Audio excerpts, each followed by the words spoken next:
Hello friends, welcome to Amaltis kitchen. இன்றைக்கி நம்ம சேனலில் ஈஸி அண்ட் சிம்பிளாக சட்டுன்னு 5 மினிட்ஸில் ப்ரெஷர் குக்கரில் செய்கிற மாதிரி ஒரு ஹாட் அண்ட் ஸ்பைசியான குழையாமல் உதிரி உதிரியாக இருக்கிற ஒரு சிக்கன் பிரியாணி ரெசிபி தான் பார்க்க போகிறோம். வீடியோ ஃபுல்லாக பாருங்கள், லைக் பண்ணுங்கள், சப்ஸ்கிரைப் பண்ணுங்கள், நோட்டிஃபிகேஷன் பெல் ஐக்கானை கிளிக் பண்ணிக்கோங்க. அப்போ தான் நான் போடுற எல்லா வீடியோஸோட நோட்டிஃபிகேஷன் உங்களுக்கு ரீச் ஆகும்.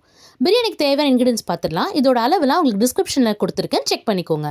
ஒரு ப்ரெஷர் குக்கரில் கொஞ்சமாக ஆயில் அண்ட் கீ ஆட் பண்ணிவிட்டு ஹோல் ஸ்பைசஸையும் வெங்காயமும் ஆட் பண்ணி நல்லா வதக்கி எடுத்து வச்சுக்கோங்க. இது கூட தக்காளி, கொத்தமல்லி, புதினா, பச்சை மிளகாய், இஞ்சி பூண்டு பேஸ்ட், கொஞ்சம் உப்பு போட்டு வதக்கி எடுத்து வச்சுக்கலாம். இது நல்லா வதங்கியதுக்கப்புறம் நம்ம மஞ்சத்தூள், கறி masala, biryani masala, Kashmir red chilli powder போட்டு நல்லா எண்ணெய் பிரிஞ்சு வர அளவுக்கு வதக்கி எடுத்து வச்சுக்கலாம்.